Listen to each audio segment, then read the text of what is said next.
जय श्री राम।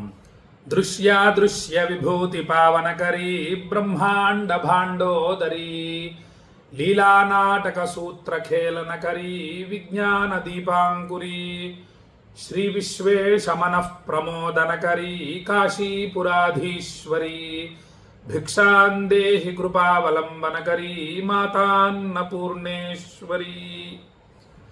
బిందుమాధవుడు వెలిసినటువంటి మహామహిమాన్విత పుణ్యక్షేత్రమైన కాశీ నుండి భక్తులందరినీ ఆశీర్వదిస్తూ శ్రావణ సోమవారం మహాశివరాత్రితో సమానం, అత్యంత విశేషమైనది. ఈ శ్రావణ సోమవారాలు అసలు భక్తుల గోత్రనామాలతో విశ్వనాథుడికి రుద్రాభిషేకం చేయాలి అన్నది నా సంకల్పం అయితే సోమవారం రోజు అభిషేకం చేసి మళ్ళీ మంగళవారం వెళ్ళి మళ్ళీ ఆదివారం వచ్చి మళ్ళీ సోమవారం అభిషేకం చేసుకొని ఇలా తిరగలేము. ఒకటి. రెండవది, హాయిగా స్వామివారి అనుగ్రహంతో ఈ శ్రావణ మాస దీక్ష నెల రోజులు చేద్దాం చక్కగా భక్తుల గోత్రాలతో విశ్వనాథుడికి అభిషేకము. కేవలం ఈ 4 సోమవారాలు మాత్రమే ఎందుకు అని ఈ శ్రావణ మాస దీక్ష ప్రారంభించడం జరిగింది. అసలు నా ప్రధాన ఉద్దేశ్యం శ్రావణ సోమవారాలు విశ్వనాథుడికి అభిషేకం చేయాలన్నదే నా ఆలోచన. ఎందుకోసం అంటే నేను మీకు తెలియజేశాను, మీరు గుర్తు పెట్టుకోవాలి. ఏదో గురువుగారికి గోత్రనామాలు ఇచ్చామో అయిపోయింది అనుకోకూడదు. అసలు గురువుగారు శ్రావణ మాస దీక్ష ఎందుకు చేస్తున్నారు అనేది మీరు ప్రధానంగా గుర్తు పెట్టుకోవాలి. మనకి మహాశివరాత్రి కన్నా విశేషమైనటువంటిది ఈ యొక్క శ్రావణ సోమవారం. అందుకు మరి ఒకే నెలలో 4 మహాశివరాత్రులలో విశ్వనాథుడిని అభిషేకించడం ఎంత విశేషం. కాబట్టి ఆ యొక్క శ్రావణ సోమవారాలు విశ్వనాథుడిని అభిషేకించాలన్న భావనతో ఈ యొక్క శ్రావణ మాస దీక్ష చేయటం జరుగుతోంది. ఈ సంవత్సరం మన అదృష్టం ఏమిటంటే 5 మహాశివరాత్రులు వచ్చాయి ఒకే నెలలో శ్రావణ మాసంలో, అంటే 5 సోమవారాలు వచ్చాయి. మనకి ఇంకొక అద్భుతమైనటువంటి విషయం ఏమిటంటే ఇప్పుడు 2 సోమవారాలు పూర్తయ్యాయి. 2 సోమవారాలు చక్కగా భక్తుల గోత్రాలతో విశ్వనాథుడిని అభిషేకించడం జరిగింది. ఇప్పుడు వచ్చే సోమవారం 3వ సోమవారం ఏదైతే ఉందో అది పౌర్ణమి రోజు రాబోతోంది. మనకి పౌర్ణమి రోజు శివరాత్రి రావటం ఎంత విశేషం. మళ్ళీ శివరాత్రి అంటున్నాను అని అనుకుంటున్నారా? శివరాత్రి కన్నా విశేషమైన రోజు. మనం పోనీ శివరాత్రితో సమానం అనుకుందాం శ్రావణ సోమవారం.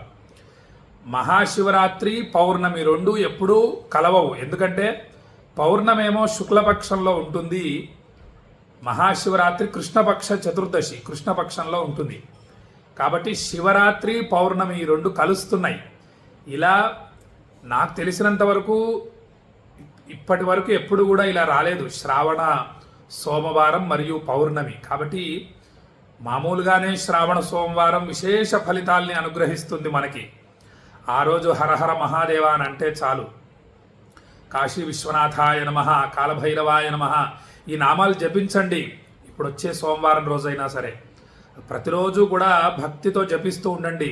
మీ గోత్రనామాలతో ఇక్కడ అభిషేకం చేస్తూ ఉండగా మీరు అక్కడ కాశీ విశ్వనాథాయ నమః అనే నామం మనస్సులో గుర్తొచ్చినప్పుడల్లా జపిస్తూ ఉండడం వల్ల మీరు కాశీవాసం చేసిన ఫలితం, కాశీలో శ్రావణ మాసం నెల రోజులు ఉండి విశ్వనాథుడిని అభిషేకించిన ఫలితం లభిస్తుంది మీకు.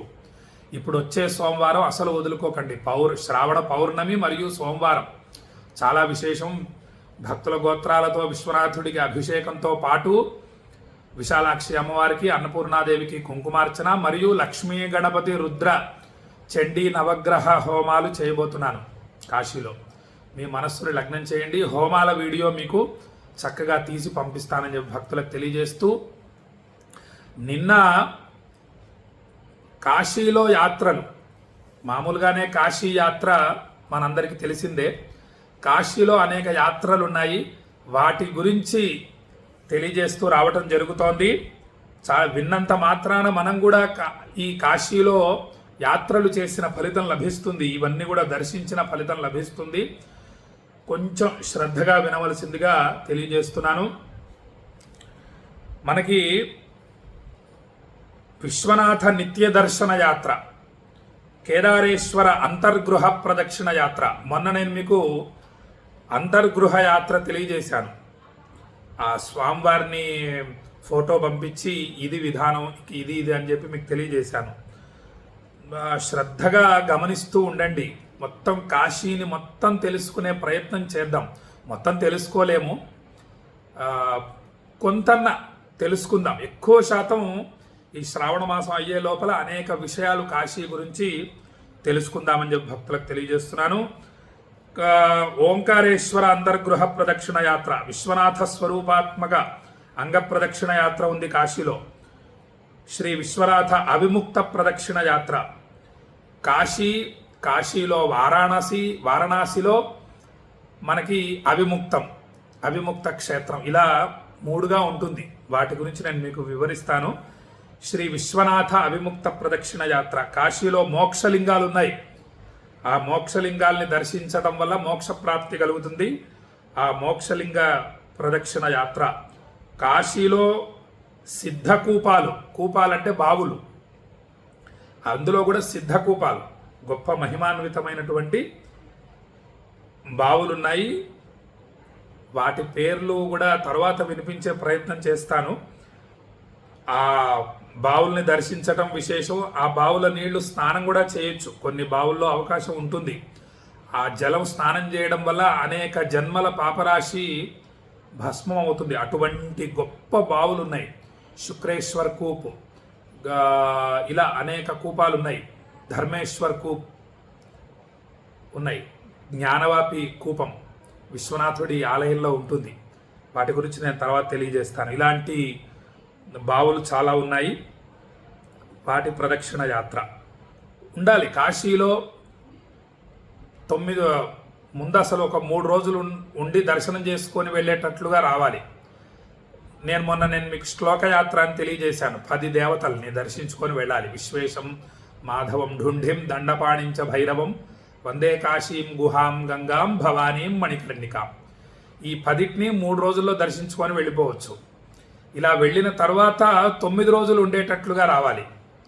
9 రోజుల్లో ఇంకొన్ని దేవతల్ని, కొన్ని యాత్రల్ని చూడవచ్చు కాశీలో. ఆ తర్వాత 9 నెలల 9 రోజులు ఉండేటట్లుగా రావాలి కాశీకి. ఆ తర్వాత ఇంకా అనేక మార్లు ఉండేటట్లుగా హాయిగా ఇక్కడ ఒక రూమ్ తీసేసుకుంటారు చాలామంది. దానికి అద్దె కడుతూ ఉంటారు, అటు మన వైపు వస్తూ ఉంటారు. మళ్ళీ ఇక్కడికి వచ్చి 1 నెల 2 నెలలు ఉండి మళ్ళీ అక్కడికి వస్తూ ఉంటారు. ముందు 9 నెలల 9 రోజులు పూర్తి చేసేసుకోవాలి నియమంగా ఉండి. అది పూర్తయిపోతే మనకు అసలు మామూలుగా తల్లి రుణం తీర్చుకోలేము. ఆ తల్లిని బాధ పెట్టిన దోషం కాస్తన్న పోతుంది. కాబట్టి తప్పదు, తల్లిని బాధ పెట్టకుండా మనం జన్మించలేము. కాబట్టి జన్మించిన తర్వాత తల్లిదండ్రుల్ని ప్రేమగా చూసుకోవాలి, జాగ్రత్తగా చూసుకోవాలి. కాబట్టి ఈ విధంగా ఉంటుంది. శ్రీ విశ్వనాథ అవిముక్త ప్రదక్షిణ యాత్ర, సప్తపురి ప్రదక్షిణ యాత్ర. 7 మోక్ష పట్టణాలున్నాయి. అయోధ్య, మధురామాయ, కాశీ, కాంచీ, అవంతిక, పురి, ద్వారవతి చైవ సప్తైతే మోక్షదాయకా. ఈ 7 కూడా మనకి మోక్షాన్ని అనుగ్రహించేటటువంటి పట్టణాలు. అవి కాశీలో ఉన్నాయి. మళ్ళీ స్వయంభూలన్నీ ఏదో ఎవరో వచ్చి ప్రతిష్ఠించినవి కాదు. ఇవన్నీ కూడా అవంతలకు అవి ఉద్భవించాయి అన్నమాట. ఇక 7 భైరవుల ప్రదక్షిణ యాత్ర, 8 భైరవుల ప్రదక్షిణ యాత్ర తెలియజేశాను. చూడండి, 7 కూడా భైరవులు ఉన్నారట. ఇక 4 ధామ్ ప్రదక్షిణ యాత్ర, గంగోత్రి, యమునోత్రి, కేదార్నాథ్, బద్రీనాథ్. మొన్న ఆశ్చర్యం, విశ్వనాథుడు నన్ను మా నాన్నగారిని రక్షించాడు. ఏ విధంగా అంటే కేవలం 4 రోజుల్లోనే మొత్తం బద్రీనాథ్, కేదార్నాథ్ ఈ ఇద్దరిని కూడా భక్తుల గోత్రనామాలతో పూజించి క్షేమంగా ఇంటికి చేరుకున్నాము. ఇంకా అక్కడ వరదలు ప్రారంభమయ్యాయి. విపరీతంగా ఆ కొండ చర్యలు రాలిపోవటం మొదలైన బీభత్సం అంతా కూడా అక్కడ ఉంది. మమ్మల్ని స్వామివారు క్షేమంగా వెంట ఉండి రక్షించి క్షేమంగా ఇంటికి చేర్చాడు. మనకు అసలు ఏ ఆపద వస్తుందో మనకు తెలియదు. మనం అనుకుంటాం కాస్త ధనాన్ని మనం బ్యాంకులో పెట్టుకోవడం వల్ల ఏదైనా ఆపద వస్తే వెంటనే మనకు రక్షిస్తుంది ధనం అనుకుంటాం. సరే, ఆ ప్రయత్నం తప్పు కాదు, కానీ అసలు మనం ఎక్కువ దృష్టి సాధన మీద ఉండాలి. ఈశ్వరారాధన, ఎంత శివుణ్ణి ఆరాధిస్తూ ఉంటే మనకు అంత రక్షణ కలుగుతుంది. అసలు ఏ ఆపద రాబోతుందో మనకు తెలియదు, ఎన్ని ఆపదలు రాబోతున్నాయో తెలియదు, ఎన్ని ఆపదలకని మనం జాగ్రత్త పడగలుగుతాం మనం. కాబట్టి నిరంతరం ఆ శివుణ్ణి ధ్యానిస్తూ ఉండాలి, విశ్వనాథుణ్ణి. కాశీ విశ్వనాథాయ నమః. గాలి పీలుస్తూ కాశీ అని జపించాలి, గాలి వదులుతూ కాశీ అని జపించాలి. ఇదొక సాధన. ఇది అలవాటు పడిందో ధన్యులమే మనం. చాలా విశేష ఫలితాలు కలుగుతాయి. ఏ పని చేస్తున్నా గాలి పీలుస్తూ కాశీ, గాలి వదులుతూ కాశీ, గాలి పీలుస్తూ కాశీ అనుకోవడం, గాలి వదులుతూ విశ్వనాథ అనుకోవటం. అలా కొన్ని రోజులు సాధన. ఇంకొన్ని రోజులు గాలి పీలుస్తూ కాశీ అనుకొని గాలి వదులుతూ కాలభైరవ అనుకోవాలి. గాలి పీలుస్తూ విశ్వనాథ అనుకోవాలి, గాలి వదులుతూ కాలభైరవ అనుకోవాలి. గాలి పీలుస్తూ విశ్వనాథ అనుకొని గాలి వదులుతూ విశాలాక్షి అనుకోవాలి, అమ్మవారిని స్మరించాలి. ఇలా అనేక సాధనలు మనకు మనమే పెట్టుకుంటూ ఉండాలి. కష్ట సుఖాలు వస్తూ ఉంటాయి, పోతూ ఉంటాయి. కష్టం వచ్చినప్పుడు సాధన ఆపకూడదు, సుఖం వచ్చినా సాధన ఆపకూడదు. ఈ విధంగా మనకి ఇవన్నీ నేను చెప్పిన మాటలు కాదు, శాస్త్రాలు చెప్పిన మాటల్ని మీకు తెలియజేస్తున్నా. ఇక చార్ధాం ప్రదక్షిణ యాత్ర. కాశీకి వస్తే చాలు. చూడండి, చార్ధాం వెళ్ళడం చాలా కష్టం, కాశీకి రావడం చాలా తేలిక. అక్కడ ఉదయం 9:30కు ఉంది సికింద్రాబాద్లో ట్రైను. ఇక్కడ తర్వాత రోజు మధ్యాహ్నం సుమారు 2 కాశీకి వచ్చేస్తాం. వచ్చి చార్ధాం యాత్ర చేయడం చాలా తేలిక. అక్కడికి వెళ్ళి చార్ధాం యాత్ర చేసి వచ్చాం మేము.